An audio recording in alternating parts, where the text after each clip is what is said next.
Welcome to our channel. आज रामनवमीच्या तुम्हाला खूप साऱ्या शुभेच्छा। तर आज रामनवमी निमित्तच मी इथे रात्री इथे डाळ भिजत घातली होती। तर हरभऱ्याची एक वाटी इथे डाळ स्वच्छ धुवून मी 2 पाण्याने इथे धुतली होती आणि भिजत घातली होती। तर छान इथे फुलून आलेली आहे। तर ही डाळ आता मी चाळणीमध्ये टाकून घेणार आहे। आणि चैत्र महिना सुरू झाला की भिजलेली डाळ घरात असतेच, कारण चैत्र गौरीचं आगमन होतं, त्यानंतर रामनवमी येते, हनुमान जयंती येते।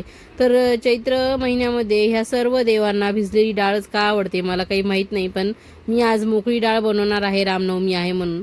तर त्यासाठीच इथे मी डाळ भिजत घातली होती। तर इथे डाळ भिजत घातल्यानंतर मी इथे हिरव्या मिरच्याचे तुकडे करून घेतलेत आणि जिरे घेतलेले आहेत। तर ही डाळ आपण मिक्सरमध्ये मिरची आणि जिरे टाकून बारीक वाटून घेणार आहे। तुमच्याकडे जर नैवेद्याला लसण कांदा चालत असेल तर तुम्ही कांदा लसण घालून ही डाळ करू शकतात, पण मी इथे नैवेद्याला ठेवणार आहे त्यामुळे मी इथे कांदा लसण काहीही वापरलेला नाही आहे। अगदी साधी सिंपल फक्त जिरे आणि मिरची एवढंच वापरलेलं आहे। तर अशा पद्धतीने बघा इथे मी मिक्सरला बारीक करून घेतलेलं आहे। खूप जास्त बारीक नाही झालं तरी चालेल, थोडंसं जाडसर राहिलं तरी देखील चालेल। छान डाळ तयार होते याची मोकळी। तर इथे सर्व डाळ मी आता बघा वाटून घेऊन एका कटोऱ्यामध्ये व्यवस्थित ते काढून घेतलेली आहे। तर आता आपण हे जे कटोरा आहे हे डायरेक्ट आपण कुकरमध्ये वाफवून घेणार आहोत। त्यासाठी ते कुकरमध्ये मी पाणी आणि जाळी ठेवून घेतलेली आहे। तर 2 ते 3 शिट्ट्या काढून घ्या, डाळ चांगली वाफवून निघेल, म्हणजे तुम्हाला कढईमध्ये सारखी सारखी परतवून तिला शिजवून वाफवून घेण्याची गरज नाही। तर अशा पद्धतीने कुकरमध्ये लावल्यावर तुमच्या गॅसची बचत देखील होईल आणि छान तुम्हाला मस्त वाफ आलेली चांगली शिजलेली डाळ मिळेल। तर इथे बघा मी त्यानंतर 3 वाट्या एवढं ज्वारीचं पीठ घेतलं आहे, 1 वाटी एवढं गव्हाचं पीठ घेतलं आहे आणि अर्धी वाटी एवढं मी डाळीचं पीठ घेतलेलं आहे। तर ह्या सर्व पिठांमध्ये टाकण्यासाठी इथे मी जिरेपूड, धनेपूड आणि ओवा घेतलेला आहे। तर आपण ह्या सर्व पिठांपासून मस्त आज दह्याचे धपाटे बनवणार आहे। तर माझी आई लहानपणापासूनच रामनवमी असली की कैरीचं पण वाटलेली डाळ किंवा डाळीची चटणी आणि असे छान धपाटे बनवत असते। तर त्यामुळे मी देखील आज असाच बेत केलेला आहे। तर इथे बघा मी हळद टाकून घेतली आणि नंतर इथे मी फक्त मिरची बारीक करून घेतलेली आहे धपाट्यांमध्ये घालण्यासाठी। मी तुम्हाला आधीच म्हणले की लसण कांदा तुमच्याकडे चालत असेल तर तुम्ही या मिरचीसोबत लसण वाटून या धपाट्यामध्ये घालू शकतात। तर आमच्याकडे चालत नाही म्हणून मी आज इथे कांदा लसण वगैरे काहीही वापरलेलं नाही आहे। तर मिरची इथे बारीक ठेचा आपण टाकून घेतलेला, तर इथे थोडंसं लाल तिखट मी टाकून घेणार आहे। त्यानंतर इथे चवीपुरतं मीठ टाकून घेणार आहे आणि मीठ इथे चवीपुरतं टाकल्यानंतर भरपूर सारी कोथिंबीर इथे मी टाकून घेणार आहे। आणि नंतर हे सर्व पीठ व्यवस्थित मिक्स करून घेतल्यानंतर इथे बघा पूर्ण हे पीठ मी फक्त दह्यामध्ये भिजवणार आहे। तर तुम्ही इथे तुम्हाला दह्याचे धपाटे आवडत नसतील तर तुम्ही इथे मेथीचे करू शकतात, त्यानंतर इथे तुम्ही भोपळ्याचे करू शकतात, काकडीचे करू शकतात, बाकीचे जे तुम्हाला गोष्टी आवडतात त्या सर्व वापरून तुम्ही याचे धपाटे बनवू शकतात।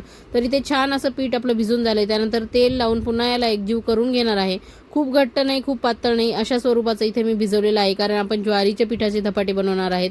तर आणि इथे हे भिजून झाल्यानंतर याला मुरत वगैरे ठेवण्याची गरज नाही, लगेच आपल्याला याला थापून घ्यायचं आहे।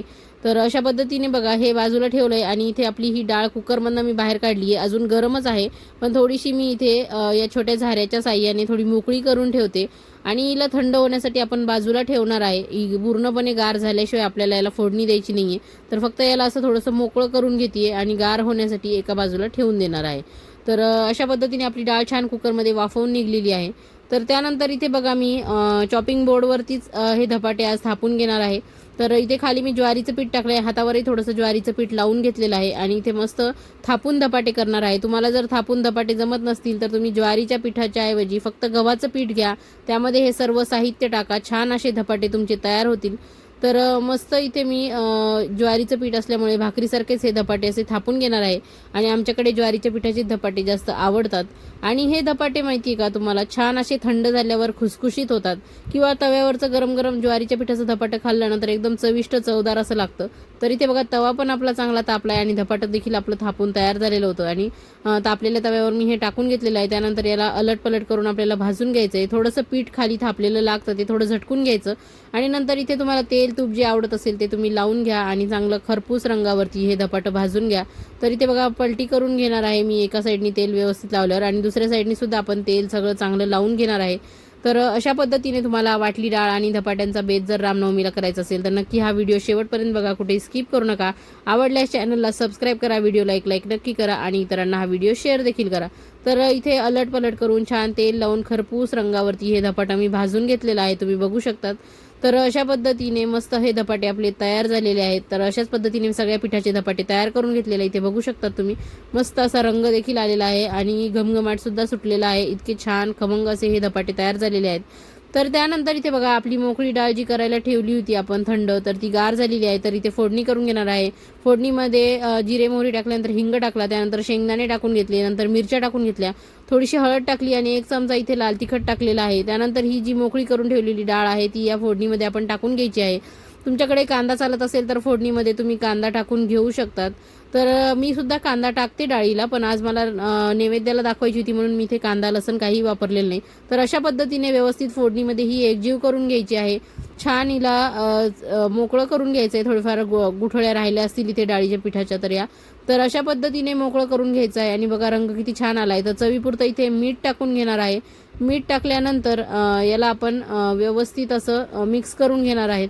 पण त्याआधी आपण कोथिंबीर टाकून घेणार आहे आणि कोथिंबीर आणि मीठ हे सगळं व्यवस्थित या झाऱ्याने एकजीव करणार आहे आणि एक वाफ काढून घेणार आहे.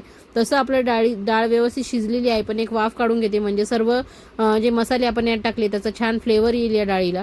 आणि मस्त आपली ही डाळ इथे बघा किती छान मोकळी फडफडीत अशी तयार झालेली आहे. तर नक्कीच माझ्या पद्धतीने तुम्ही ह्या वाटल्या डाळीचा आणि धपाट्याचा बेत करून बघा, खूप छान अशी लागते. तर इथे बघा मी एका प्लेटमध्ये छान इथे वाटली डाळ वाढून घेतलेली आहे आणि धपाटेसुद्धा वाढून घेणार आहे. तर तुम्ही इथे हे धपाटे दह्यासोबत, लोणच्यासोबत किंवा कैरीच्या चटणीसोबत खाऊ शकतात. मी इथे चटणी, लोणचं वगैरे काही दाखवलं नाही, जे केलं आहे तेच इथे मी तुम्हाला सर्व करून दाखवते आहे. तर तुम्ही धपाटे तुम्हाला ज्यासोबत खायचे असतील त्यासोबत खाऊ शकतात. तर पुन्हा एकदा रामनवमीच्या खूप साऱ्या शुभेच्छा. खा, प्या, मजा करा. थँक्यू, धन्यवाद.